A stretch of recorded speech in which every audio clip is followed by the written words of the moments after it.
Yo, yo, yo, how's it going, everybody? Welcome to another episode of Chucano's Podcast. Today we got a special guest with us, Mr. Smoke Dog of Paradox Studios. Let me hit him with it one time. Hit him. Give it to him, dude. Give him one. Let me hit him with it one Give him time. one. Are you ready? He's ready. I got it. Hey. Smoke Dog from Paradox Studios. Yeah. That's a good welcome. So I just met you. A couple weeks ago, working on some stuff, some other music projects with you with some other friends. But what kind of work? You guys got that work or what we kind of were work? Working. Nah, I tried to go in and do some drum tracks, and then we brought Burn in, did some drum tracks. It was the first time I met you, but as Jake was saying before, we've heard about you for such a long time. I know about you through another friend of mine who, a big rapper, Dub T. We were trying to get him on before he went to Atlanta, but he shot up like that, like super quick. But he was very adamant about being a musician. So, anyways, but he did a lot with you. So, anyways, give us your rundown. What's up? Where'd you come from? Why did you even start this? What's up? Give us your whole shit.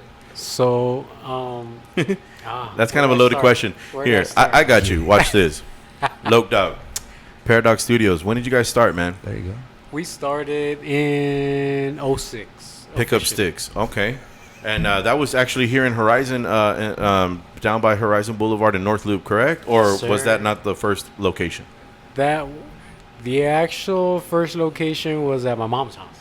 Hell yeah. Right? That's where it was. The idea came about. Yeah. And the first building we opened up doors was in Horizon.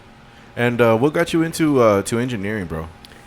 I think I kind of got pulled into it because I'll be honest with you guys, I used to record myself, right? Hell yeah. So I built a studio to record myself, and this was back in when? this was back in the 90s. Hell yeah.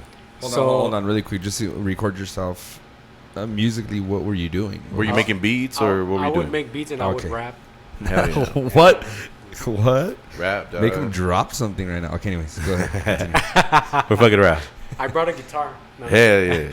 So yeah, one thing led to another, and then before I knew it,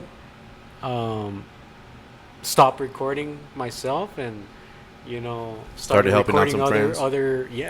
Friends. Before I knew it, I had the whole neighborhood at my mom's house, and fuck yeah. It's been cool, It's a good journey, and it's like something that you never stop learning. Never. As an engineer, yeah, man, you're a good engineer yourself. So thank you, man. I know that this is something that you never stop learning. We're like students for life. Yeah, pretty much, man. That's how it is. Now, let me ask you: Did you go to any schooling or anything like that, or you just been learning from the veterans around that you can hang out with and check out a session with, or how did it work for you? Yeah, I went to the School of Hard Knocks, baby. That's how it is. Yeah. That's original, man. That's OG. I didn't go to school for music. Engineering. No. Yeah, I didn't go to school for engineering. I learned from good people. Yeah. One of my biggest mentors was Marcos Ramirez. He's the mastering engineer at Sonic. At Sonic Ranch, yeah, I've heard of him. I've never met him. Mm-hmm. I never met him. Marco's awesome, dude. Yeah, but he's done a lot of projects, man. He's awesome. Yes, and he taught me a lot about acoustics. Yeah. And mixing, drums and live instruments. And I was in the realm of digital, like synthesizers, drum machines, drum pads, those MPCs. Exactly. Oh yeah, man. So then I, was taught a few tricks from him, Hell yeah. And MIDI and all that shit, huh? Yeah. Getting into MIDI. Yeah. With all the synths and everything. Yeah, definitely the MPC's all MIDI, man, when you're trying to record that punk, and it's like you gotta slave it to Pro Tools and all that shit, right? Yeah, definitely. So, we have a lot of cool options nowadays, and the game's changed, man. The game's changed, and it's a so good thing. Fast. And it's a good thing because I think it's benefiting artists like you guys. The sound, the quality. That's so. So it's that's a plus. I mean, definitely. I think it's the best time to be in the music industry. Yeah. 2020. Sadly, with Corona going on, but yes, you're right. The funny thing is that being an engineer is such a low key move, because now everybody's trying to do engineer shit at their house. They have GarageBand on their laptops or whatever the fuck. Or I have GarageBand on my phone, and I still do all my shit on my phone. You know what I mean? I can multi-track on my phone. Yeah, I can't like do multi-tracks at the same time, but I can stack like all day, and that's what I do on my phone. It's crazy. But a lot of people don't understand that what they're really trying to do is get into our world. Yeah. And our world is being the musician on the other side of the glass. That's how I saw it in my mind. When I got out of high school, me and my original drummer, shout out to my boy Aaron Nunez, we actually said, hey, you know what, man, if this band don't work or whatever, at least we'll be engineers and we'll still be making music. We'll just be on the other side of the glass, you know? Definitely. So we went, and I actually got accepted to Texas State University. I got accepted on a choir scholarship. Awesome. And I met with the director of the engineering program, the recording engineering program, the audio engineering program, and well, my SATs were too low. So he's like, "You look, man, do your basics, do a whole year of basics, and then come back, and we'll do it." Yeah. You know. So I was like, okay. So I was looking forward to that. And then my drummer's like, hey, man, I found this conservatory out in Arizona, man, and they're pretty legit, and they get down, man, like they're the real deal. And a lot of studios hire those kids from that place. Definitely.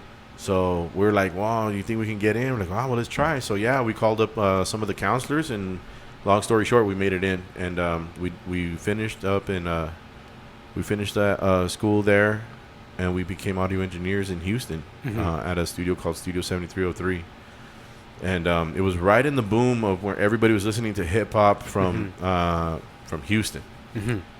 So we were in the thick of it, man. Yeah. Like with Mike Jones, with everybody, man. It was Mike crazy. Jones. I recorded Mike Jones before. Mike Jones, who? Yeah, he's a good dude, cool. man. He's cool, yeah. Yeah, I actually did 90% of one of his albums called The American Dream. What? And it was on Warner Brothers, and then Warner Brothers dropped him, and he went back to rap a lot.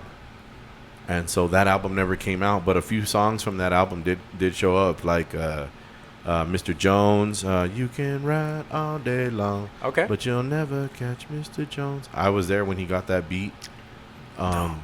And also the Cruising Around the Streets, my 6'4". I was the one that showed him that beat too. Like they brought it in and put it on, and he got in the booth.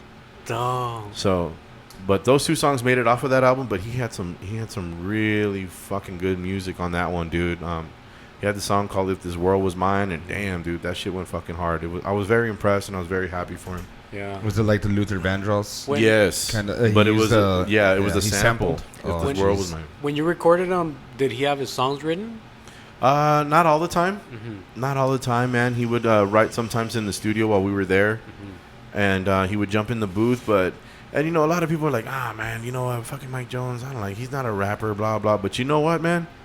Let me tell you something. When he gets in the booth, bro, and he starts rapping, bro, he gets excited like a child on Christmas, bro. Yeah. Like Christmas, like opening up presents. That fucking energy. Yeah. That's what he gets like. When he hears back what he just did. And you know what? I fucking respect any musician that can do that. Definitely. I don't give a fuck where you are at or, oh, shit, he ain't no Jay-Z. It doesn't matter, man. Yeah. When he went in there and he came out and he heard that shit and he was so proud and he was so happy for it and he couldn't wait to share it with everybody. Yeah. I respect the shit out of that. And I don't care who you are or what your music sounds like. If you put that type of fucking drive into your music, you're always going to fucking be doing the right thing, man. Yeah. You know what I mean? Definitely. And he came out and he'd be like, oh, man. And I would just see him dance, man. He'd just start dancing to his own song and just getting all wild. Like, he'd just start shaking me and shit. And I'm like, I'm 19 years old, dude. I'm like 100 pounds lighter. I'm like, I'm all skinny. Like a fish. Yeah, and I was like, but Mike was fucking dope, dude. Yeah. I got to wash my fucking clothes at his house one time because I needed to do my laundry. Dope. Fucking Mike. But Good. I worked with Scarface. I actually got engineering credits on the last UGK album with Pimp C. Ooh, And nice. that's my main bread and butter right there, dude. That one was Awesome. like, being a part of that album was great. Those are Texas legends. Texas Definitely. legends, man. But I'm pretty sure you have some crazy stories in the studio too, man. You want to share a few? You don't have to mention any names or anything, but do you got any like what's like your craziest like session or what like a crazy story. Like what the fuck just happened right now? That's how bad. Totally out of the ordinary like session. So that happens every day. It does. Right? Well, let me see. Wow. It's like one of those things that you know, it kind of becomes part of your life, you know? It becomes part of your life, and it's interesting that you're saying that, you know, most musicians, most engineers have like a musician background, right? What you explained. For the most part, yeah. Yeah. So, you know, the whole realm of the entertainment industry is it's exciting, you know? Yeah. And you know, it's a lot, it's adventurous, but it's also I feel it's like a blessing too, because there's no rules to it. There isn't. There's no rules. So that being said, then, you know, it can get a little crazy. I need you to get into specifics, and I need you to talk some shit right now. I'm trying to remember specifics, but nothing comes to my head. There's always a session, man, where someone will come in, they pay for a session, they pay for 2 hours or whatever.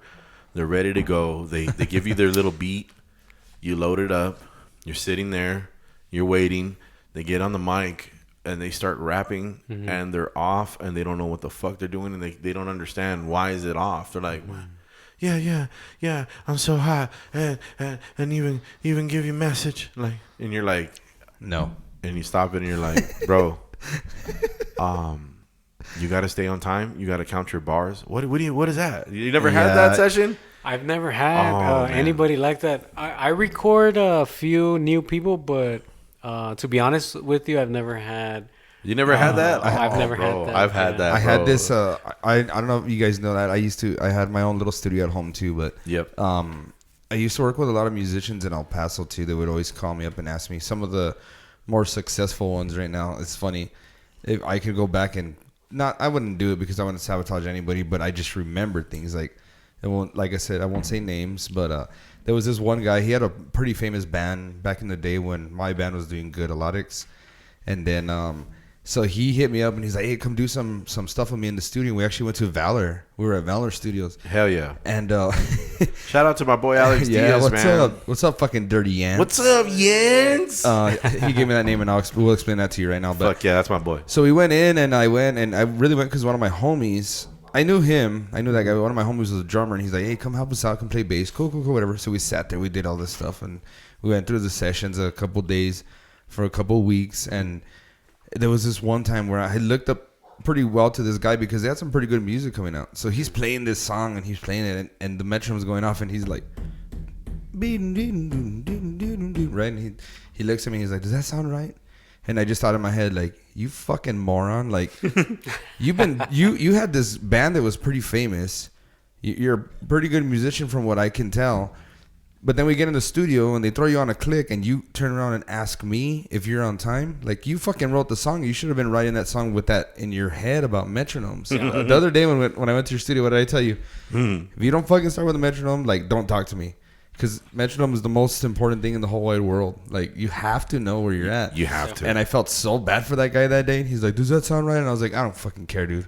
I heard the song and he's like, "Does that sound correct?" And I'm like, "Motherfucker." And it was easy. It was like, boom, boom. Like, very, very easy. Very, very simple. Yeah. And he would get off of it. I got to the point where I was so frustrated, dude. They had beer. I just started slamming beers. I got all fucked up. And I was still playing my fucking bass, like, to the shit with the metronome, like, I don't care. I got it. Like, because I got so used to it. With us, we got so used to the metronomes, dude. When I used to record at my house, holy shit, dude. Son of a bitch, dude. We'd get these little screamo kids, dude. They'd come in with their hair all cool, and then... Let's see it. Oh. Do the hair? Check it out. Like this, like they do it like this. Look at this fool. That's how it goes down? Yeah. Look at this fool. We'd get these screamo kids, and then they'd be like, "Hey, can we set up a recording session?" And then I'd be like, "Yeah." And then they'd show up, right? And they'd show up super hyper because they've never done it before. So you're like... Get in here, dude. Let me mic your shit. Let me do whatever I gotta do. And they'd go, and they'd be like, the whole time like this. And you're like, "You guys ready?" "Yeah, I got it." And There was this one time we had this group. The drummer had one leg, so he was using his right leg. I give him big props, and he had a double kick, so he would kick down and up, and it would double. So he would use his left leg, the peg for the hi-hat.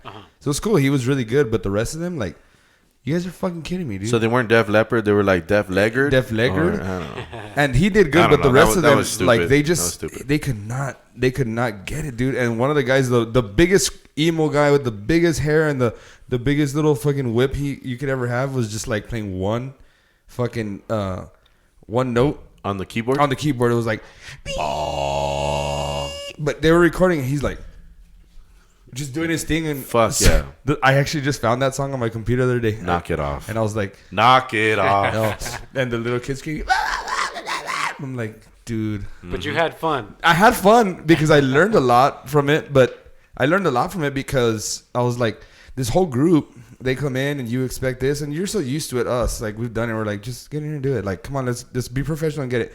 You're hyper, do whatever you got to do, and then you do your mixing part after. You know, you got the work to do. Yeah. And then I would have times where I had this one guy come in when 9 Inch Nails, Trent Reznor, he released a song on internet, and he said, I'm going to give this song to whoever. Everybody take this song, download it, go record what you want to it. And if you win this competition, I'll put that song with your vocals on my album. And I had this old, really tall dude come in, and holy shit, dude, like, he blew up my mind, dude. I was like, whoa, dude. He blew up your mind, or you just blew your mind? He blew my brains out, dude. It was really good, dude. It was really good, and I was like, sounds sexual. And it made me feel like you could have a band of 1,000 dudes, and they sound like shit, and they don't understand it. And then this guy comes in, and he's just like, I recorded him like in 30 minutes, dude. Yeah. I had so much time left from the session. I finished mixing it right there, and I gave it to him, and he took it. He's like, well, let's see what they tell me. I think it's. Yeah. Well, I mean, for me, that is something that I damn, dude, are you your cousin Norman or what? Do I look like my cousin Norman? You look like your cousin Norman from Murder FM. Look at him. Norman from Murder FM. Check this out, dude. This is you all day. Yeah, dude, that's your cousin. Except I don't got the little spikies in the back right here. Oh yeah, that's true. That's his thing, dude. Yeah, he's always done that. No. Shout out to our boy Norman. What's up, dude. Norman? Fuck Fucking yeah, cousin, dude. I didn't know he was my cousin great. for like 20 years. Everybody's your fucking cousin, dude. Anyways, no, true story. I'll give you the story on that one right too. I like the rule because it's old school. When you come to the fucking studio, that's to finish up the product. Yeah. That's the last time. That's the last part. Yeah. There's a lot of people that like to. It sounded sexy. There's a lot of people that like to go into the studio And to finish write, writing their shit. to write or to make the song, Yeah, and it's like something's got to go here, and you're like, what the fuck? How do you not know that? to me, I don't like that setup. I mean, I would understand if you're famous and you're always on the road. Well, you gotta buy studio time to sit there so you can fuck around. Like, I get that, but like for us, like, you don't go into the studio and then, okay, so how are we gonna finish this song? How are we gonna make it? I don't really like that type of session. What do you think? Do you get a lot of those type of sessions or not really? I do get people that write in the studio, but As long as they're paying, you don't give a fuck. well, Just kidding. I'm joking, like man. I honestly I don't record that many people that are barely new. So the guys that I have coming into the studio that write in the studio, they're pretty good about it and they get inspired by it. So, you know, everybody works different. So I think that, you know, it's like a challenge as far as like an engineer because you have to adopt to how people like to work. So, of course, like you were mentioning, Mike Jones. Yeah. His style is different from the next guy that comes in, right? Absolutely, yeah. So, you know, I think that it is a challenge, and I think that's where the experience comes in because we do face a lot of challenges, and like I said, there's no right or wrong way to do it, as long as the final product is the best. Yeah, the best as it can be, you know. Yeah, and that's another thing. Like, we have rules that we have to follow as engineers. Like, we can't put on the producer hat, you know, unless we know them or we build a rapport with the artist and they ask us, "Hey, Smoke, like, does that sound cool, or what do you think?" Then we can kind of play that rule. But if not, if we don't know them and it's their money, it's their time, We hit record, whatever comes out, that's what they get, and we just shut the fuck up, and we're just like, hey, it is what it is. But sometimes they'll ask us, hey man, does that sound cool? And then you can kind of say like, yeah, dude, or hey, try this out or try that. But that's a big rule, man. Like in the big cities and stuff like that, these people come in and they're like, they sound like garbage, dude. They sound like fucking trash, but you can't do shit about it. You know what I mean? You just gotta fucking you just gotta keep your mouth shut and go with it. But sometimes you can build a rapport with an artist and you can be like, hey man, try that part again or whatever. You know what I mean? Like, yeah. I'm too ADD for that shit. I agree with you as far as that everybody's at a different level, right? Somebody starting out, it's going to be hard for them to get the timing right, the metronome that you're talking about, for somebody that has 10 years experience recording in a studio. Yeah. So a lot of people, sometimes some artists are good in stage. Yep. Right? Oh, yeah. Sometimes some musicians are good in the studio. Sometimes, yeah. When you have musicians that are good as far as performing and in the studio, then those are exceptional artists because it's like when you perform, you don't have a click in your ear, right? Yeah, no, you're just watching the drummer, you're just getting on him. Mostly not. Mostly you don't. Right? Mostly you don't. But you still have to be able to perform on both. Platforms, right? Yeah, on both. You're right, and that's absolutely hard. And then coming from us, and not that we're tooting anything, but we've been there, on stage people, and then we've done the. I'm gonna try to record, and we had our studio with them, and I had my little busted studio. You know what I mean? So we both have built studios from the ground up before, like legit. I didn't have much. I mean, we didn't have much, and but we went all out. It was cool. Yeah, we went all out. We built a whole building and everything. I didn't. I did this shit in a garage, but some of the shit. I mean, my first album, Embrace the Heartache, was done in my garage. Yeah. Because what happened was we got signed to. We signed to this thing. Somebody saw a commercial or some shit. I think it was Mikey, and we signed to. What are they called? TMG, Tape Music Group. Yeah. TMG Records in Oklahoma. So we paid the money and we went out there and recorded, and God, dude, like that was a joke. That wasn't even, it looked professional. It seemed very professional. But when we got the end product, we were just like, nope. We spent like $1,005, dude, to do that shit. And that's what I worry about all the time, man. I mean, like you just mentioned, what it takes to be a musician, guys, is you got to wear a lot of hats. Not only do you have to be a good musician, be a good performer, write good music or perform good music. You have to be a good critique taker too. Yeah, but at the same time, you also have to be a studio musician. That's another hat. You also have to be a good promoter of your band. That's another hat. Social media. None of these guys. How many times do I fucking cry that you guys don't fucking ever post shit about the band? How many times? All the time. All the fucking time. 20 fucking years in the fucking game, and these motherfuckers still don't do that shit. It's not that we don't want to. We just. I know. It's just that you don't give a fuck. And no, there's a lot of shit going on. I'm just being serious. No, there's a lot of shit going on. You have 6 guys in the band, and you would think that everybody would post it and everybody would get their shit together, but they don't.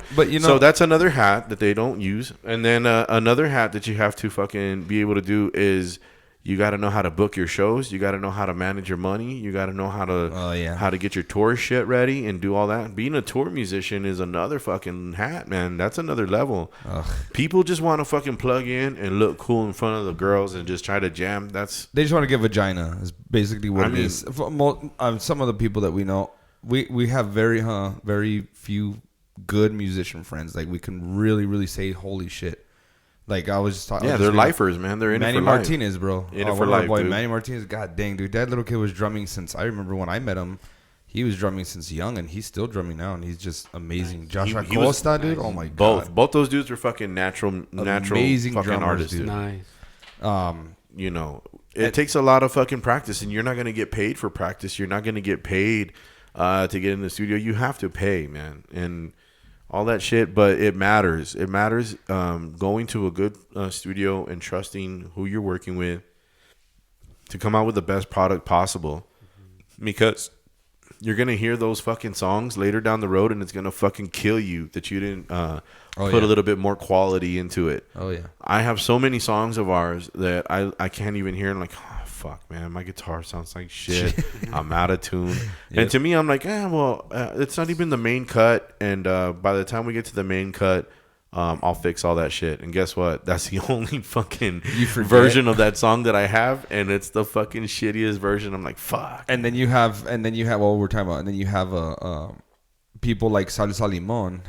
Fucking salsa. Shithead. Did you listen to our album, the one that he sent you? Some of it on Apple. Okay, so what happened with him? Keyboard player was we went in and we did ghost tracks. So actually, those are all his ghost tracks.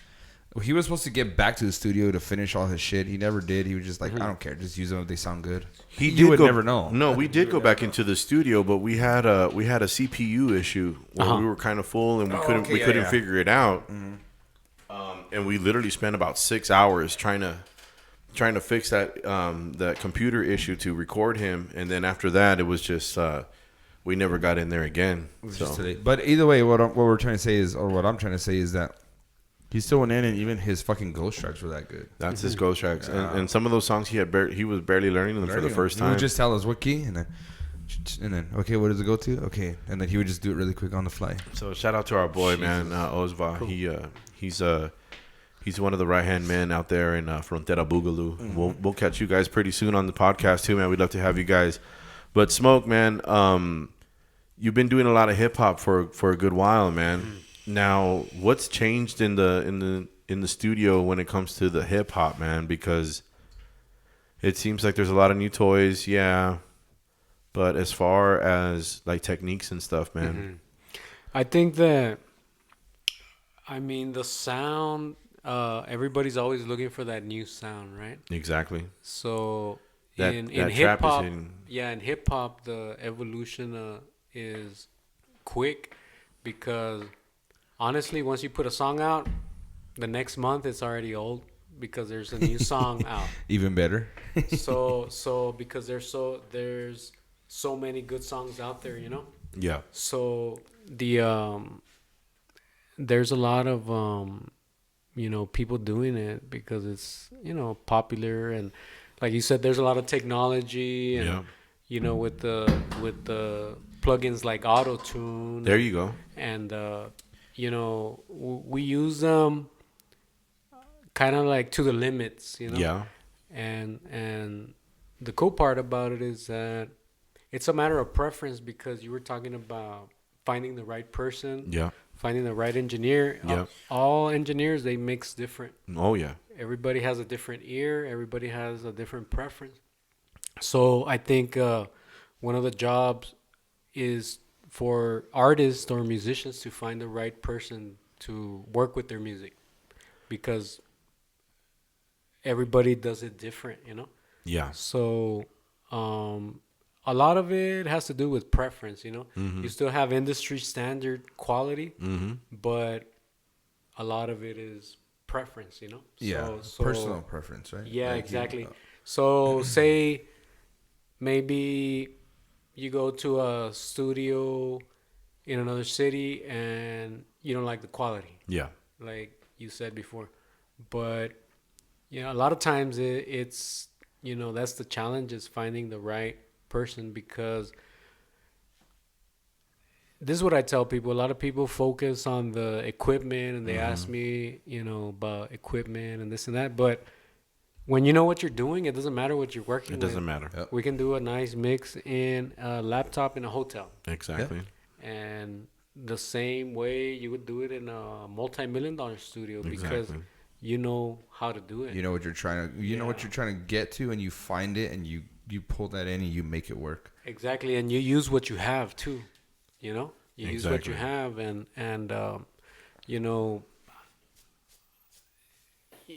I've been blessed that I have a good system where I can have a symphony of tracks for a simple song, but it's kind of like my style of doing it, Yeah. And there's a lot of options out there, and it's pretty fun, it's pretty fun. And like, speaking about that, like, if you get good at one system, say you're in a Pro Tools, get good at Pro Tools.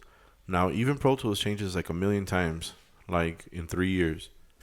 But if you're good with that version 10 or version 11 and you fucking got it down solid, that's really all you need, man. Yeah. You know, you can always up your preamps, and you can always up your, you know, your system, your interface system, to be able to handle HD and things like that we were talking about in your studio. Definitely. Get out of here. Knock it off. Knock it off. And that's one of. I'm sorry. Go ahead. Yeah. So I'm sorry. So just to wrap it up, like explaining that, yeah, you get good at your system, man. Like maybe you got a little tiny board, maybe you got a little Yamaha, or you got a little Behringer or something. It don't matter. You know, if you know how to work it, if you know how to run it, and if you stay true to it, man, you can get good at it. And yes, there's a lot of other stuff you can do, and there's newer stuff that you can always buy. It's always around the corner. But first, find out what works for you, and then start bringing in little things here and there to make what you're already doing easier. Instead of trying to fucking change your whole system, and then you're starting from scratch all over again, man. And it sucks, because then you have to learn everything all over again. You know, hey, this little pot's a little dirty. You know your things like really well. You know what I mean? Yeah. Like you already know your reverb system, and you already know what to do with the plates and stuff. And then you get a new system, it's like starting all over again. You're like, fuck. You gotta figure it out all over again. And then you find yourself just trying to make the same sound that you already have on your old system with a new one. Yeah. You know, I got that Lexicon reverb, and I'm like, oh shit, man, this one, well, you can do anything with this one. I find myself like trying to make that one like the old reverb that I had, and I'm like, well, I don't need that for that. You know what I mean? Lexicon is the best reverb I've heard. Yeah, fuck yeah, man. Yeah. All right. So, serious question. Everybody has their preferences and their thoughts, and just be honest. And well, maybe you can't be honest, but I'm gonna ask you anyways. So, like for me, he knows. I'm like, because maybe you don't want to say, and then people, maybe some of the artists that were going to come to you might not want to come because you can, you know, whatever. He knows that, like, I'm super duper against, like, new style what is it called, dude? Mumble rapping, dude. Okay. I fucking hate mumble rapping, dude. Yeah. I hate it. I fucking hate it. Like, we always talk about it. I hate when you hear that echo in the back and the guy's just going like, like, it's just, it doesn't make me happy at all. It doesn't make me, like, it does nothing for me. So what I'm trying to ask you is there any particular kind of music, type of music, genre that you just don't like to record? I mean, you have to. It's your job, but that's what I'm saying. You don't have to answer because I'm not sure. I'll be honest with you. I mean, I used to think that, you know, I would kind of like be a little bit eerie about recording a genre, right? I'm not going to say genre, but I used to be nervous about getting into a different genre. No, I mean your nervousness could come from, like, you're not sure how you're going to mix that. Because, like, I've never done rap, hip-hop. Like, if I had my own studio, I've done rock. We barely started doing cumbias and reggae, and if I know what we want to hear, I get you, like, being nervous about it. But if there's just one genre that you're just like, fuck. Like, when they show up, you're like, fuck, this is what we're going to make me do today. So, I mean, I've always kept an open mind about these, you know, about these genres, because the evolution of music. Like when jazz first came out, they thought it was a devil's music, right? Jesus. They almost banned it. They did ban it in some places. Yeah, I think. Okay. Didn't they ban it up New Orleans, right? For a little bit, they banned it. They tried to ban it everywhere, all the bars, all the underground ones. They tried to ban it in the South and all that stuff, but you know how it is. So now when we look back, it's like that means that that's at the level that the people were thinking at that time, because they did not understand something new. Like the Doors. Elvis Presley, rock and roll. The Doors, exactly. Dude. They wanted to kick the Doors out everywhere. So hip-hop evolved out of rock, right? Yeah. So and blues, right? So I feel that there's a lot of trends in hip-hop because of the styles of music, and there's so many options where you could come up with different sounds. Yeah, man. So people are inventing sounds as we speak right now. They're inventing genres. They're recording in a bedroom right now where they're inventing a new style. And that's just the evolution of music, you know?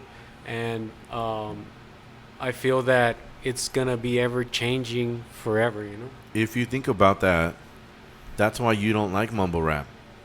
Because remember, everything that you know about rap up until now is everything that we grew up on. We grew up from the 80s and the 90s and the thousands, and we grew up with that information. Now, keep in mind, these kids that are hearing mumble rap for the first time, they don't have all that information. Yeah, you're right.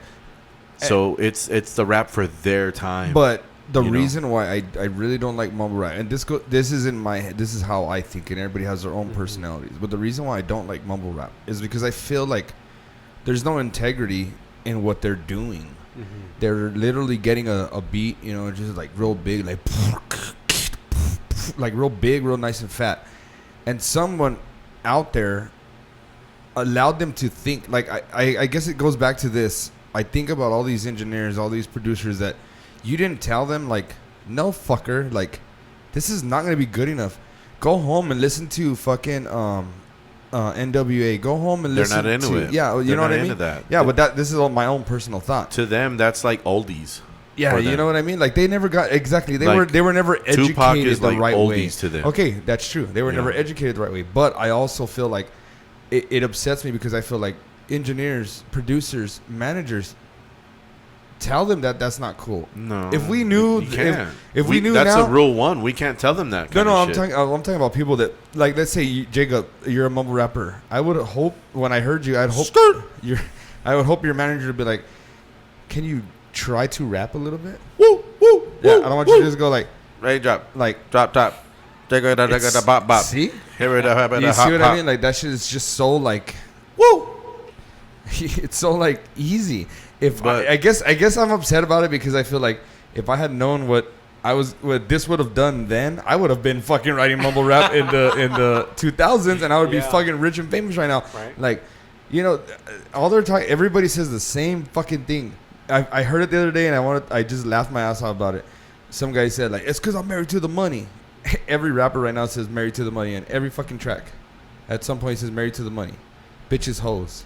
But apply it. I want more. Apply it to our situation. Oh yeah, no, we know a lot more. Apply it to our situation. Everyone was listening to Anthrax. Everybody was listening to Pantera. Everybody was listening to Metallica, and then all of a sudden Nirvana comes, and he was mumble fucking rock, bro. He was mumble. He was mumble rock.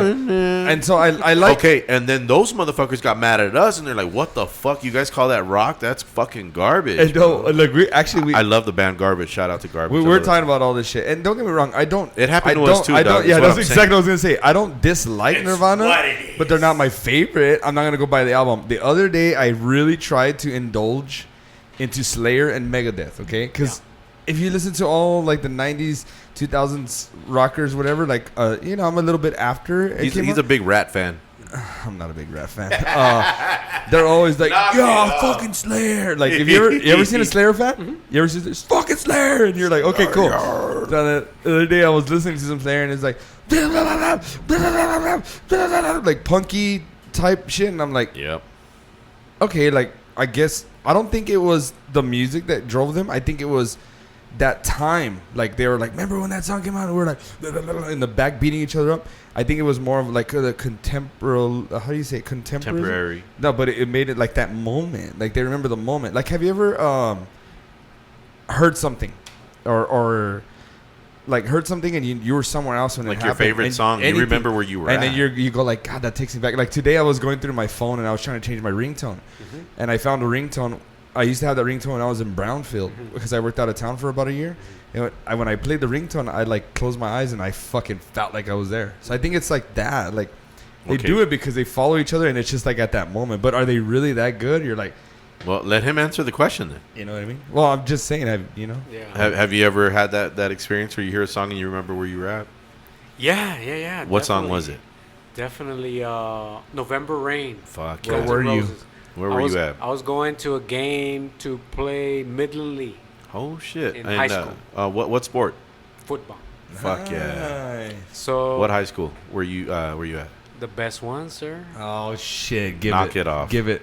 Bel Air? Socorro. All right, cool. Oh, you're He's a Soco he's a Soco Loco. I thought he was gonna say Bel Air. Get out What's of here. up? What's up, crazy loco? What's up, Bulldog? I'm from the Lower Valley. No, that's fucking. You guys ain't shit, man. I'm from Fabens, dude. That's lower valley. That's weird. That's brother. Cotton Valley.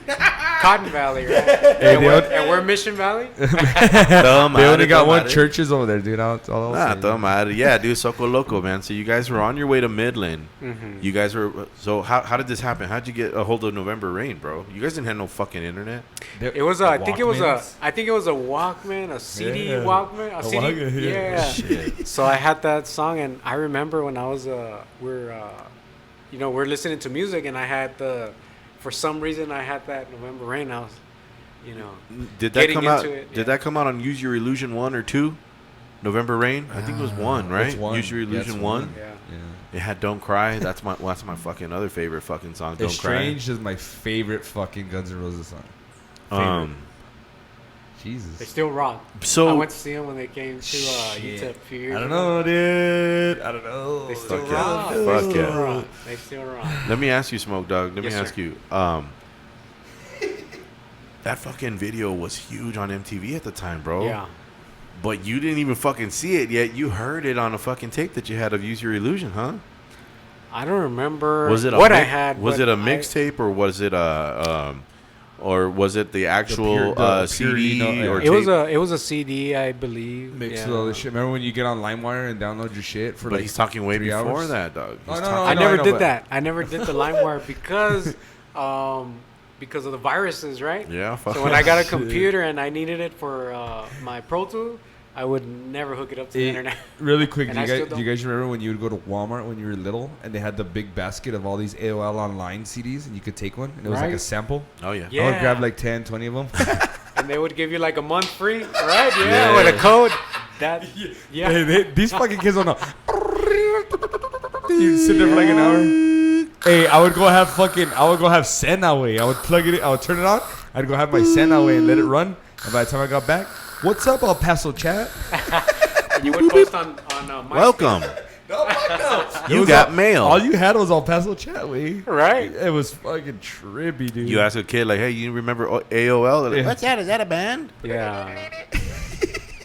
You got mail, bitch. Oh shit! Right, man, I don't the even messenger, know. right? Yeah, man. That was like the first social That was media, it. right? Yeah. Yeah, you'd it run was home. like- When I was in high school, I'd run home from school just so I can get back on. Well, I mean, I did a lot of other shit, but this is my in the middle shit. I did a lot of mechanics with my dad, but I'd get home and I'd be like, "Fuck yeah, I still got a couple more CDs." Yeah. A fucking free month. Yeah, It wouldn't yeah. last a month. It was like 4 or 5 days, dude, and then it would just like not work anymore. Let's go back to actually getting a fucking computer, bro. I remember like telling my parents, guys, I mean, Mom, Dad, if we get this computer, it's so much easier to do all of our schoolwork. We don't need encyclopedias or anything. Like explaining, trying to sell, like, oh, we can use it for work, and all you want to do is just see fucking sucias on there, of course. You know what I mean? I remember looking up Paslin Chantin. I remember looking up the bass player from A Perfect Circle. She was fucking gorgeous, dude. Paz, remember Paz? I don't remember. Paslin Chantin. No, Knock it off. I don't remember. Knock it off. You don't remember And I her. don't remember her. He's delirious. Don't worry about it. But I remember like even pretty little pictures of her. My dad would be like, "Why the fuck is the ink already out of this printer?" And I'm like, I had all my pictures up on my wall. You had your little jack off station. No, that's a fucking musician, dude. Now, if there are any pictures of Paz like nude, I'm fucking send them my way, dude. That's dope. But no, dude, I had like all my fucking rock bands and shit up there. I prefer the redhead from Paramore, or the Knock it first off, dude. I mean, the first lead singer of Flyleaf. we're talking about newer shit, dude. I'm talking about like 2000, 99, bro. Morgan from fucking Kitty. There you go. I Now we're talking. I probably put That's down a more couple like of it. slapping ham sessions with her. Yeah. Kitty was fucking wild. Oh yeah. Yeah. Fuck. But do you remember like trying to like get your first computer? How'd you guys Yeah. fucking do it? How'd you guys do it? Ah. Nobody fucking talks I about don't- the first time they Right. ever You know got what? a I know computer. how we did it. My mom's always been like this crazy señora way. Like she's a señora at Red Lobster. Like get those shits, the ones that crack the thingies, the lobsters. Put those in your pocket. Like that's how my mom's always been. So she would always go to the pawn shops way. And I'm gonna go find deals. So one time we went, dog, and they had a computer, and that's how we got a computer. But it was like a Fuck. It was still that fucking off-white shit. Was dude. it a Gateway? Was it a I think Dell? it was a Gateway, dude. I think it was a Gateway. Yeah, we had a Gateway. And I was too, super the first happy because when I would use the AOL Online CDs and the floppy disk, remember? Yeah. Remember? They would shake inside the little plastic and you thought you're all chingona. Anyways, somebody Chingona. gave me somebody at school gave me an image of herpes? I wanted a forever. I wanted a sport bike, a Yamaha. Oh, dude, So somebody that's gave me an fucking dope. image, and then so I got home and I put my floppy disk and I made that my screensaver. I was fucking happy. Son. Call the cops. Get out of here, Yeah, so if anybody wants to send them a screensaver, send them a screensaver. titties. Hey, when did you get your first computer, Smoke? So my first setup was a mini disc recorder, and it only had 4 channels. Fuck yeah. So Was we it a went- Roland? It was a Yamaha. Oh, It was a Yamaha mini disc recorder. So it was right. So it only had 4 channels. So we had the instrumental on 2 channels. That's Holy shit. That's how I would do it, right? And then And you use the then- other 2 channels in And case then I you only need them. had 2 channels for vocals. So Yeah. if they had something to say, they only had 2 vocals. You know, that's what my setup was. But I think what helped me get good recordings is that I had a front end analog. So I had a good Throw a thing. preamp and a good EQ coming in to the recorder, Hell yeah. and that was I didn't know that that's the industry standard, Yeah. to have a analog front end. Fuck yeah. So my friends in Dallas would tell me, Smoke, you need Pro Tools. All you need is Pro Tools, Pro Tools, Pro Tools. So from the mini disc recorder, I would export into a box, which was a DVD recorder. And that's how I would export A my burner? audio. Like a DVD burner? Yeah. Wow. So then I had to do everything manually, right? Holy So shit. That's a Frankenstein I couldn't setup. afford a computer, but I was still doing it, right? Yeah, yeah, yeah. And when I finally could afford a computer, I was going to UTEP and I got a loan. I got a student loan. Hell yeah. And I said, I'm going to use this student loan for a computer. So I got an Apple. And once I uploaded Pro Tools, at that time, it was Pro Tools 5.0. No, 5.2. 5.2 Pro Tools, right? Right now we're in 12 point something. Yeah, We were in 5.2, so I uploaded Pro Tools and I was able to see the wave and edit it. I was Blew like, your fucking mind, I was bro. like, oh, it's over because there's nothing that we cannot do in Pro Tools. Yeah. When I went to And- school, man, I had to learn how to splice tape, bro. That's about, hard. You want to talk about That's hard. editing, bro? That's hard. I had to learn how to splice actual tape. That's hard. how you would cut out something, and then you would have to tape it. Yeah. Literally tape it. There's a little spot on the the tape film? machine, and it's for you to pass the tape through it, and it's got little zigzags like this, and you take a razor and you cut it and you splice it, and then you put it together with tape, and then you just let it run. Now that's where Pro Tools came in and fucked all that shit up because you didn't have to do that type of shit anymore. That's where the term copy Punch and paste or Yeah. punching cut in. and paste Cut comes and from paste, because yeah. you would actually cut the tape, put it where it goes, and then paste it. and then paste it. So let me ask you So this. crazy. So dude. say you were an engineer for the Beatles. Okay, and George Martin. And you have a perfect take Yep. and you have to copy and paste the chorus to the end of the verse. And what if you mess up 1/1,000,000th of a second in the cut? Oh fuck. You'll hear it, A dude. perfect take. You'll literally hear it. So back then, you had to be more of a pure musician. Yeah. Because now we can, get samples and make something sound good. You don't have to be a musician nowadays, right? You can No. get samples and make it sound good. So All we have to do is highlight a little section and hit Apple D or whatever, Control D or C or whatever, and just D and just Copy copy and it paste like it right over. stupid. And like duplicate it? that used to take engineers weeks to do that type of work. Man. exactly. That's why albums would take years, Yeah, man. right? Yeah. And with Some of the best. $1 billion budgets, right? And they were still pushing the envelopes, man, with saturation on the tape. There's nothing like it, man. The headroom that you would get on tape is a lot better than digital. Like right here on this right here, as soon as you hit 0, dude, you're fucked. But when you do that to tape, You still got it. you will get that sound, but it's a lot more headroom before that happens. And when you're doing that to the tape, it gives it like a rich sound. because you're pushing the tape to the limits, and it gives it this warmth to it when you push tape, bro. It's crazy, man. But it's a very very very delicate thing to do because you will distort too, no matter what. But and that's the concept that we do in Pro Tools in the digital domain. We go for that analog feel because that's the true wave of sound. Yeah. And in a computer, it's an interpretation of zeros and ones, right? Yeah. So the way I explain it to people is that in the digital domain, you have this much space, right, to mix. And your highs can only be this high or this loud. Yeah. Your width can only be this wide. Your lows can only be this deep. Yeah. So that's your canvas, right? Yep. And the analog domain, your canvas is this big. Is this wide? Yeah. Is this loud? Or the highs are that loud? Is the low? So your canvas is way bigger. So what we do now in the digital domain, we use bus mixers, right? Where we integrate Pro Tools into a box, which really converts it into an analog console. And you have all these options now. So it's pretty cool the way the industry is going as far as all this technology, right? Because we're really, really, really pushing the envelope because all these plugins that, I try out and all the new stuff that comes out, it sounds real good. One of my favorite companies now is Warm Audio because they make the Neve 1073 preamp. Oh, that's beautiful, right? Man. Yeah, hell yeah. So, that preamp, one channel costs about 8, 10, 15,000. Yeah. Easy, right? Yeah. So I met him. You met Neve? I met Rupert Neve. Yeah. Nice.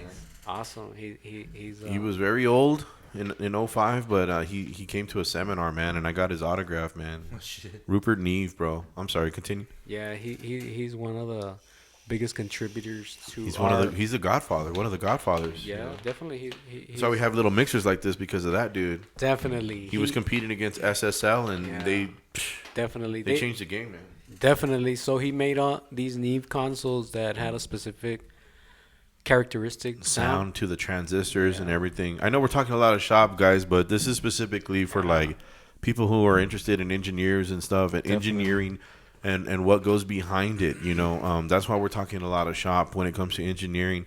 And I'm so excited, man, because the Chucano Podcast, this is what it's all about. We wanted to bring people in and show you guys who you guys are fucking with in your town, man. You guys got some badass fucking talent in your town, and it's not just musicians or artists and stuff like that. It's the guys that help us get all this stuff out, like the engineers or anybody else, producers, directors, things like that. So, once again, man, just to remind you, man, we're so happy that we have you here, bro. Thanks a lot, man. Thanks for inviting me, guys, and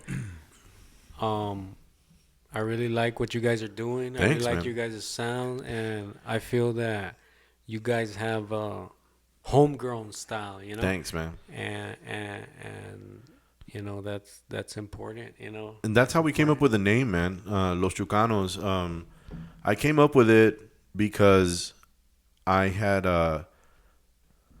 played in Radio La Chusma for a while. Everybody knows that. And then sometimes it would just be the three of us in the band, like just three members. We would go out and play a show or whatever. So we couldn't really call ourselves Radio La Chusma, right? Because they get paid in a different bracket. You know what I mean? Around town, everybody knows that's how much Chusma charges, whatever. So if it was just us three, we'd go out and I said, hey, man, why don't we go as Los Chucanos? And yeah, we'd go play our shows we played a show for the mattress firm, like the company's like party or whatever.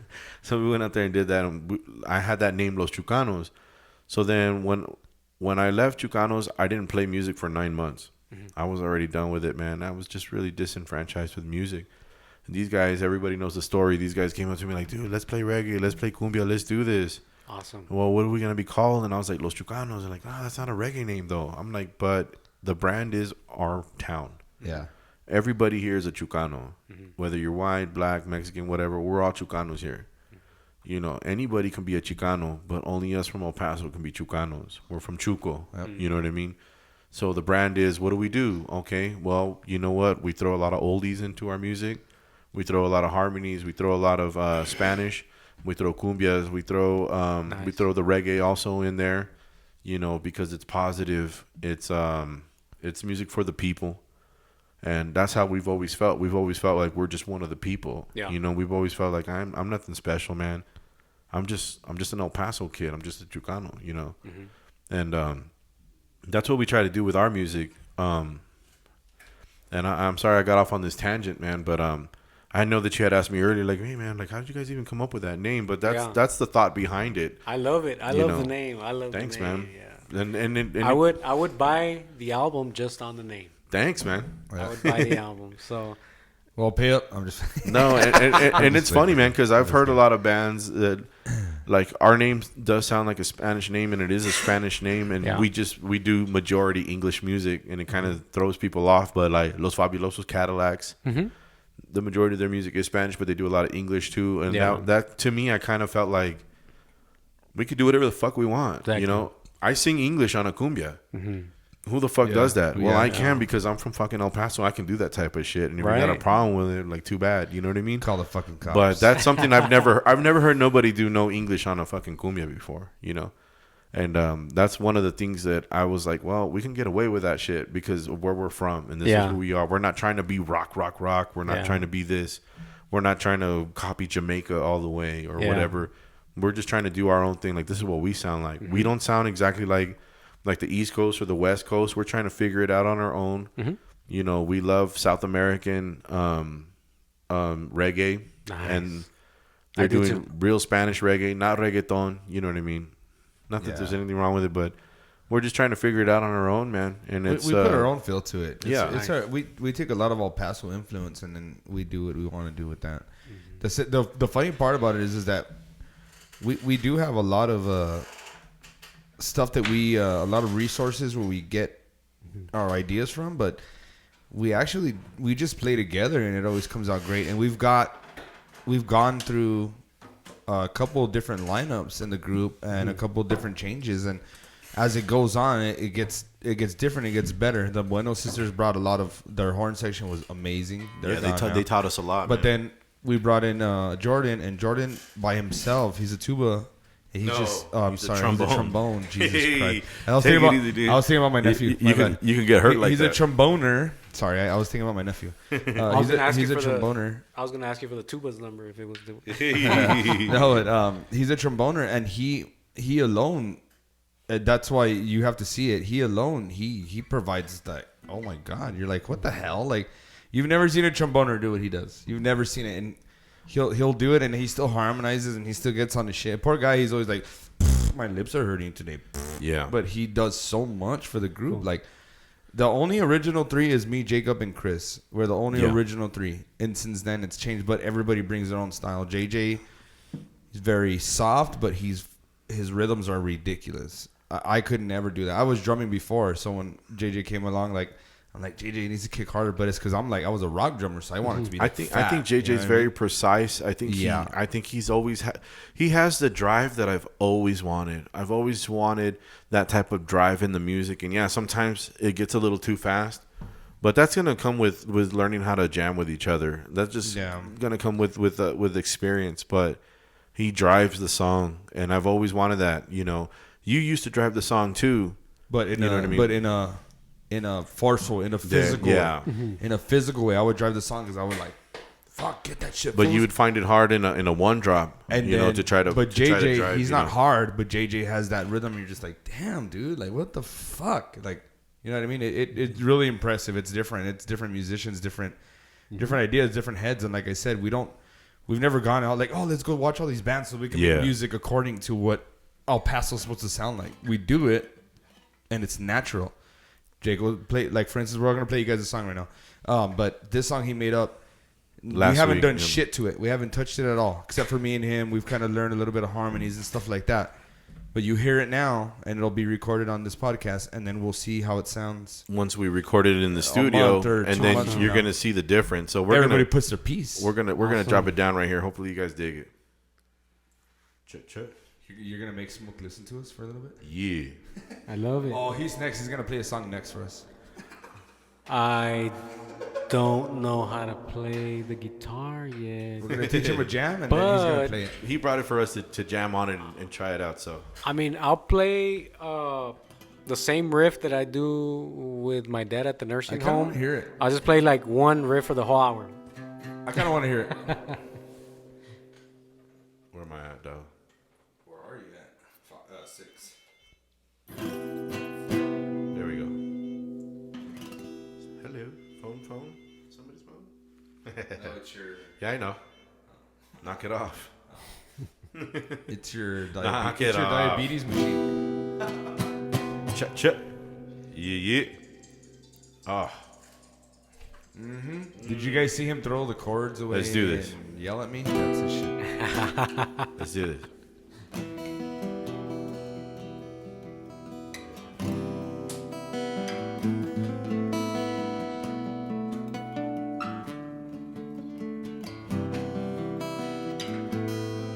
It's so new that I don't even know how to play it.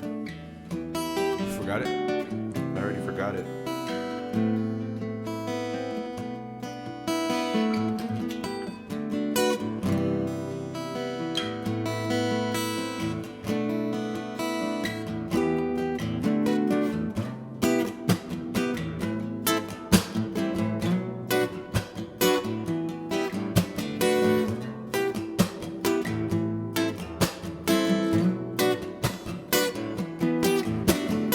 So when your love dies, where does it go? Straight up to heaven like all that's beautiful. And does it all mean like a ghost? Well, I don't know. I don't know. I hear you calling in the nights we're both alone. You call my name and squeeze my heart, it makes me sad to the bone. I never answer now, and days I just feel a deep pain and do anything to move on again. So long ago our love was true. Now that our world's reversed, I hate now what I mean to you. Guess there's no reason I should stick around and try. Even though I'll always love you, you make me have to say goodbye.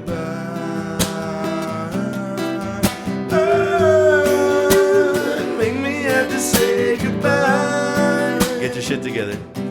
Yeah. Make me have to say goodbye. Make me have to say goodbye.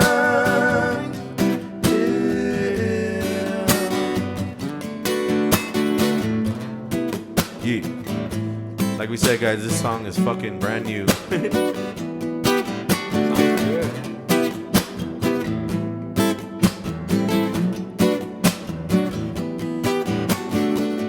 I'm still waiting for the sadness to end.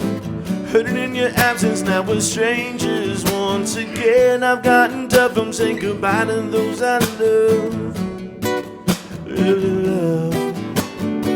It wouldn't matter if we were never meant to be, but it never felt that way to me. And now it's hard to believe that all this time our love, our feelings were in vain. We will never be the same, we gotta live in this change. So long ago our love was true.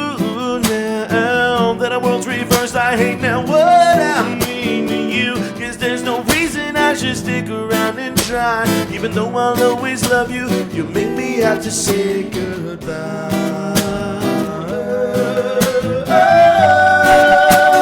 Make me have to say goodbye. Yeah. You make me have to say goodbye.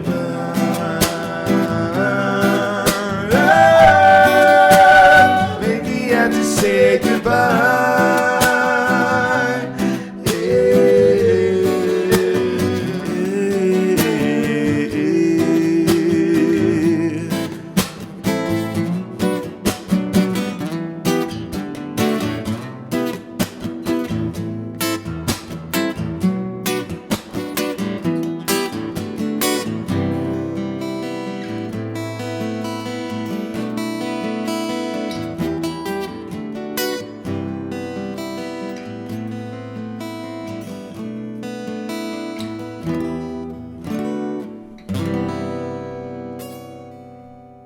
Nice. Yeah, That shit's new, huh?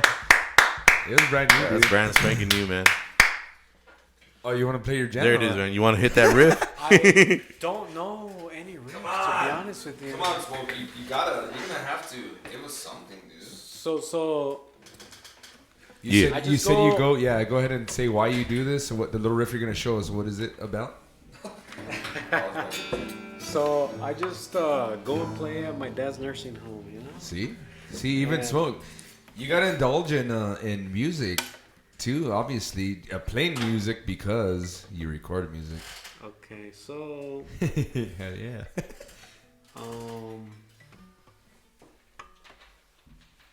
So no, I don't remember, to be honest with you. So That's all right, man. So this is what I played.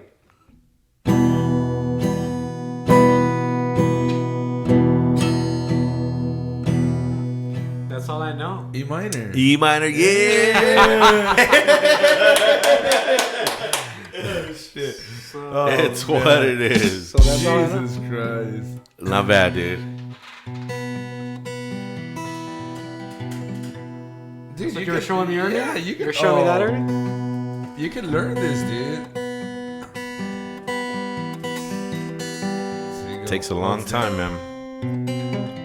Oh man, it took us years, dude. Right? So took me Yeah, hell yeah. Yeah, so that's all I play for my dad for an hour. You want to play some metal and then you scream? No, Let's do it. I'm just.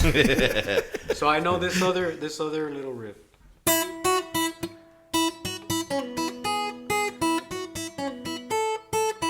Oh shit! What is that? So then I don't know where to go from there. Honestly, That's all. It goes like this.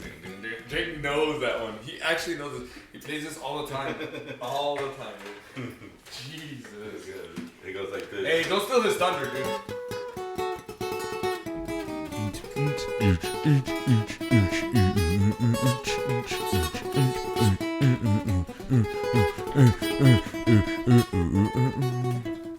That's what I need to learn to get the nursing home going, so everybody can dance. It right? will, man. Thanks, man. Thanks a lot, dude.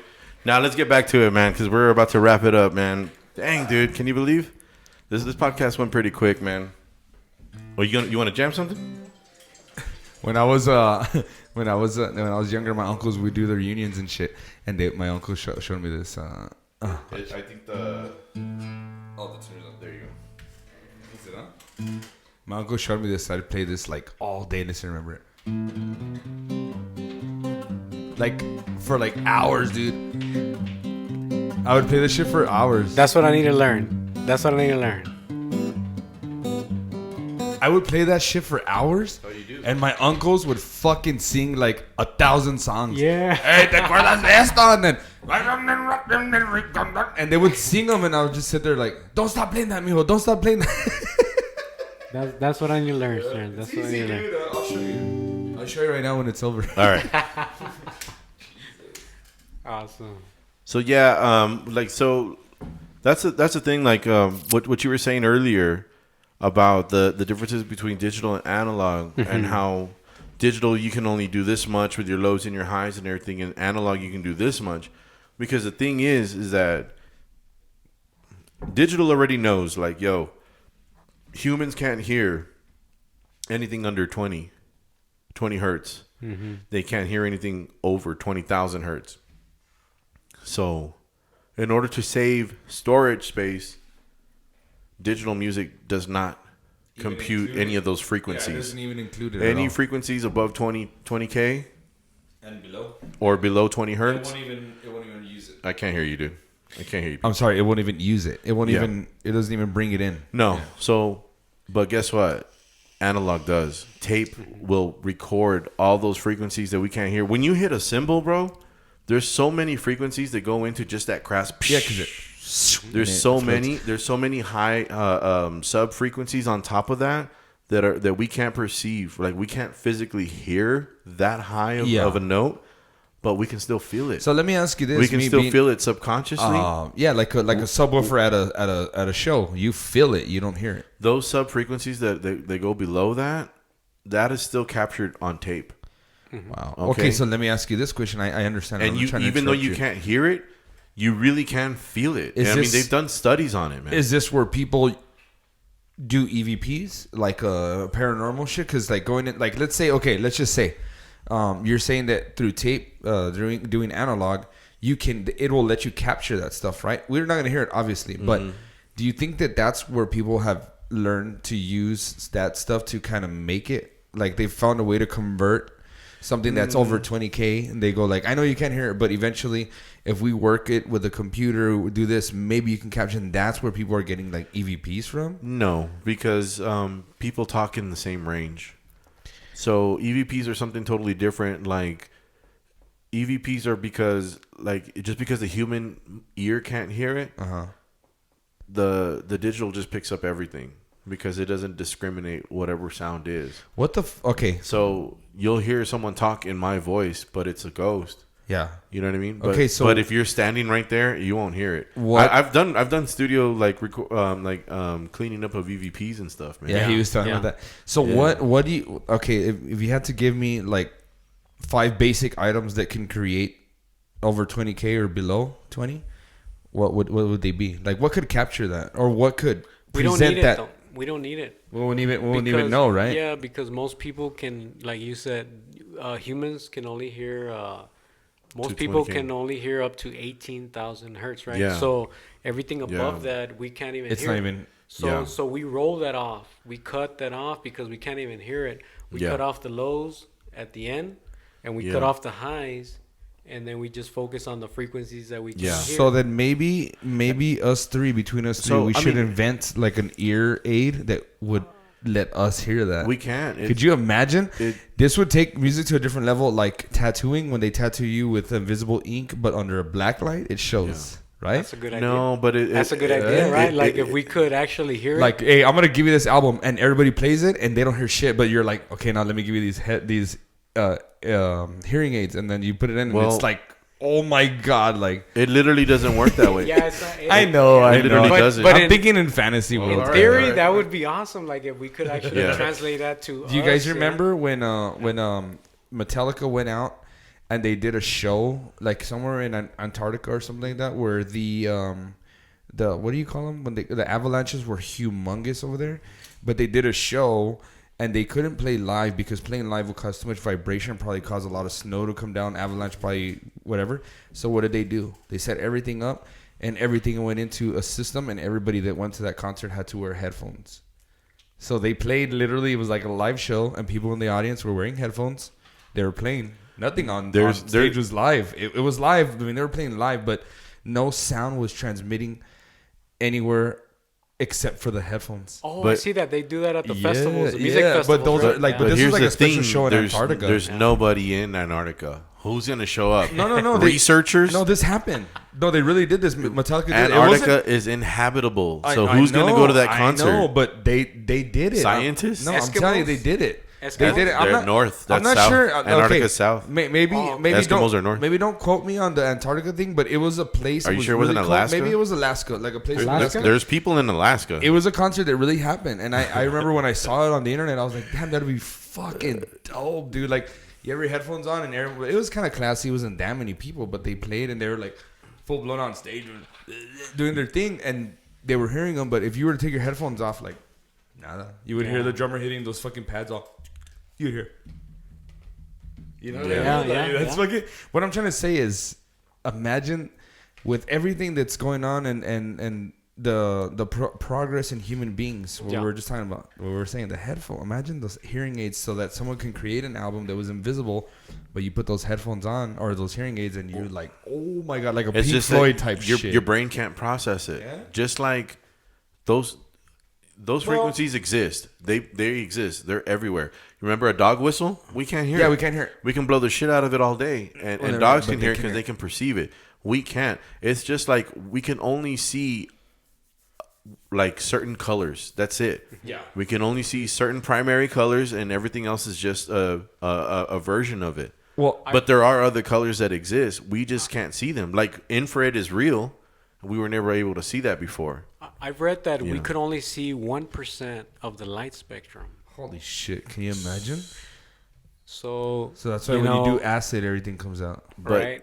I think a perfect example think about of what a perfect example that I can use what you guys are talking about is that little horn that you put in front of your car when you travel Yeah. for the deer. yeah, the Oh, deer yeah, can the- hear the- it. the- The the- deer the whistlers. deer horn, yeah. So it feeds the air going in like a wind instrument, and it makes a sound, but we can't hear it. Yeah, But we can't deer hear it. can hear it. Yeah. Right, and it shies them away. Yeah, it deters them. And you know that's something that it's mysterious because sound has a lot of mystery to it because we Yeah. can't hear a lot of things, and there's so many frequencies that we interpret it as numbers, but it's so much more. So I wanted to explain you guys because you guys are talking about the computer and analog. Yeah. The way I can explain it to you is if this is a wave, if this phone is a wave, if people can see it. Let's see your glasses, man. Put on your regular glasses, dude. I need the single girls to be able to see your eyes, bro. Oh yeah. Put on your glasses, dude. No, that's all right. They could just text me. So the way that I explain it to people is that a computer takes a snapshot of 1 second Yeah. in time, and it takes a reading of 44,000 times per second. Yeah. That's the industry standard that we have commercially, right? Yeah, for CD. Yeah. So the analog wave is actually closer. If a computer was to take the analog wave more accurate, it would be about 200,000 times per second. 200K. Yeah. So that's more accurate of an analog, like a tape Yeah. that you were talking about, and that's where you know the complete wave spectrum is recorded. In a computer, it's recorded at 44,000 times a second, a Yeah. snapshot, and it's interpreted as zeros and ones. So, you know, we as engineers have to make it sound like if it was 200,000 times a second. Yeah.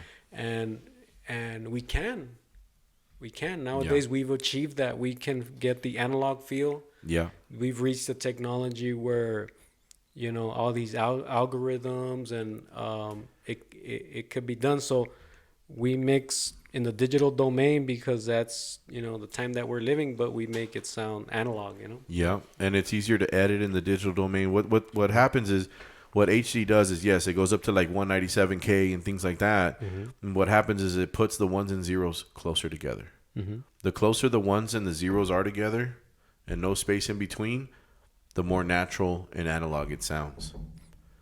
But it takes it'll like a never bigger sound- snapshot, Yeah. a bigger snap. It's just like a regular TV, like an HD TV. That's 1080p. That's 1080 times that it's rolling. Boom, boom, boom, boom, boom, boom, boom, you know, and the closer that it is to itself, that's why it looks HD, because it's doing it like 1080 times, boom, boom, boom, boom, boom, which makes it look HD. And that's what we're talking about when it comes to the ones and zeros. The more of a snapshot picture that it is. And it's doing like a 16-bit, 24-bit, you know, 40. What's after 26? 26. There's I'm sorry. There's 16-bit. There's 24-bit, and the one above that. 32. Okay, so 32-bit is that it's taking that snapshot, 32 bits of information, of that at 190 something, at 190K. It's like that's the CPU, the RAM that's pulling. So it's taking it in chunks. Like picture like a big train. Picture like a big ass train trailer. That's the 32-bit, and then there's some smaller ones. There's a 24-bit. There's a 16-bit. You know, and you're just piling everything in there all the way up to the roof. Like Yeah, and I tell people because sometimes people ask me at what sample rate they record at. So most industry people record at 48K, which is DVD quality, right? Yeah. 48K in case you need it for a movie. Then they use 48K DVD quality. That's higher quality. But industry standard, we have to bounce down to 44K, 16-bit. Yeah. That's what An most MP3 players is. Yeah, most commercial players, they'll play at 16-bit 44.1. Yeah. and so if we work at a higher sample rate, Which you can, it's still gonna come down to unless you actually have a super audio CD.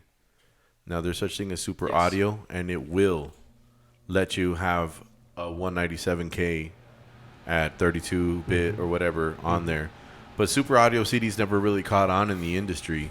A couple of people did them, like Portishead and stuff like that. They did a whole album like in super audio, but it just never really caught on, man. So You when know? I mean, you can record on all these medias, but when you publish it, it has to be at 44K, Yeah. 16-bit. So it kind of cheapens the Yes. So recording. Yeah. So the concept is to, no matter what you're working on, if you're working on 44K, Yeah. 48K, 48K. Yeah. 96K, whatever, you have to make it sound like analog. Bottom line, you have to make it sound like if you're doing the whole analog spectrum, like if you're doing tape, Yeah. you have to get that feel, and we can achieve that now with a couple of clicks. It's not that hard. It's crazy, man. But this is the thing. You're not going to be able to do that at your house, guys. You guys got to go to Paradox Studios. You guys got to go. You got to go to people who are aware of this type of shit. You got to hit up the big dogs. These are things that you'll never think about at your house. I'll never like- think about, you'll never think about that a low frequency travels slower than a high frequency. You'll never think about that type of shit, but that's how it works. And it also depends on the temperature in the room and all that stuff. Everything affects Everything matters. affects frequency, man. Like, you guys don't understand that. Like, you need to come over here to an actual studio where people know what they're doing and learn from us and learn from Smoke and check it out, man. And then you can take that experience with you and you can understand, like, hey, you know what? I'm fucking with big boy shit. I'm fucking with big girl shit. Hey, And now I know.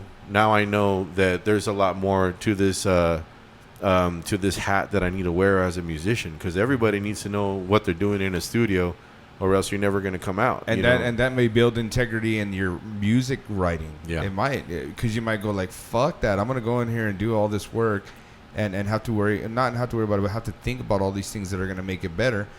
I better be putting something there that is fucking worth it. You know what I mean? I'm not going to spend, you guys, just so you guys know, you don't spend no fucking $20 on a recording. No. I've spent $1,000 on one song. Yeah. Listen to Army of One. I spent $1,000 on it. What we did, Jacob and I, we've put thousands and thousands and thousands. You ever seen that meme? It's a old busted ass car and all this gear in the back, and it's all like, I practice all week, pay my electric bill that's $300, to put $50 of gas in my car, to travel to the next town with my thousands of dollars worth of equipment, to make a measly ass $200 for a 4-hour show, so that I could put $50 back in my car to drive right back home. Yep. You have to know what you're worth.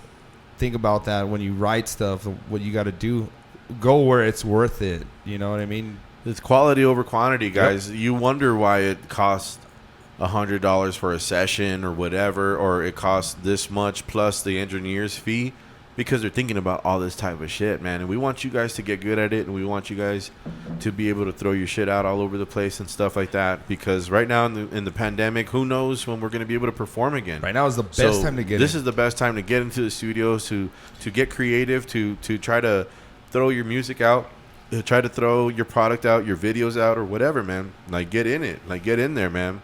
And Smoke Dog's got your fucking back. Actually, we're gonna put his social media links in our description of this episode.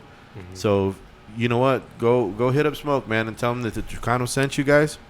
And maybe he'll hook you up. Maybe he'll hook you up with a free hour or something cool, man. Or maybe he'll give you like a free bumper sticker. I don't fucking know. Or maybe he'll hook us up. You know what I mean? And then, or maybe we'll do something with him. If you guys get enough comments in here, maybe we'll do something, not our stuff, but do something with him just to explain to you guys what it takes. Maybe we'll film a whole fucking recording session from the top to the bottom. Let's do that. One song. Here's the drums. This is how long it takes to set up. Here's what we got to do. Here's why you put a mic here. This is how much distance you need on your overheads here and there. Why? You know, maybe we'll do some. Yeah. You guys want to do maybe we'll do that? like a descriptive video just to show you guys what it really takes. The other day when I went to go record with him, I was helping, but the guy was paid for it. But it took him like an hour and a half to set up the drum mics. And the guy that I was going to help, he's like, "Does it take that long?" And I go, "Yes, it does." Like, you have no idea what he's doing, but he is precise. He has to know where that sub kick goes. He has to know where that mic goes. He has to know where to put that snare mic under, where it's going to be in the middle, off to the side. Because you'll catch phase. Every single thing matters. And if you catch phase, it's going to come out like shit. But How did the drum sound? Oh, God. He started recording, and if you guys don't know, typically you do a mix after, and you get a better sound out of it. He already had like a kind of pre-mix going on, and I walked out of the room, out of the booth to go listen, and it just sounded like fuck. Like, everything was so clear. You could hear everything I was doing, shaking on the hi-hats. I mean, considering the music and all that, it just depending on how it was and how it was supposed to be, I was able to hear everything. Fucking perfect, dude. Awesome. That was a pre-mix. Could you imagine now if you were to mix that again and go, all right, let me sit here and actually work on this shit? Then it would be a different story. But awesome. I would have taken it like that, like seriously. And another thing I wanted to mention is if there's any guys and girls out there that just want to get some studio time in with Smoke, just for him to talk like engineer stuff and show you kind of things, just engineering stuff. You don't need to go with a song or anything. He'll reach out to Smoke and be like, hey man, I want to be an engineer, or I want to learn how to do this better at my house. Can you give me a few tips? And give him a couple bucks, and he'll be glad to schedule you in there and show you a couple of things, man. Yeah. Show you a couple of things as an engineer, man. We're here for you guys. This is what this podcast is about. We want to show you guys who you need to know.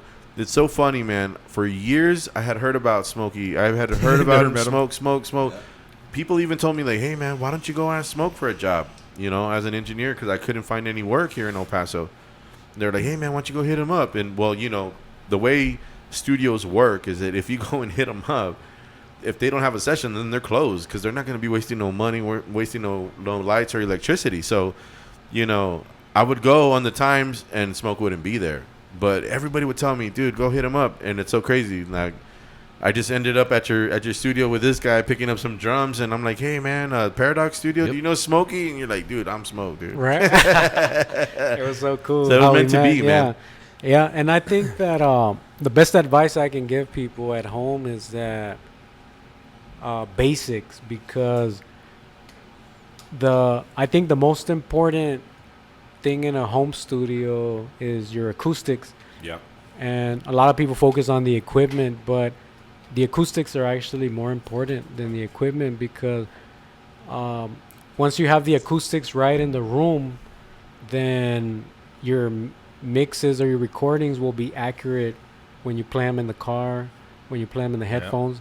And that is an issue that I see a lot with home studios, that a lot of money is invested in the equipment. And not in the room. And the room is very important, because it actually, the room can lie to you. And once you have a nice mix in your bedroom and you take it to the car and it doesn't sound right, that means the room is giving you the error. So, these little tricks that you can do fixing a room inexpensively. Yeah, I can teach you guys that.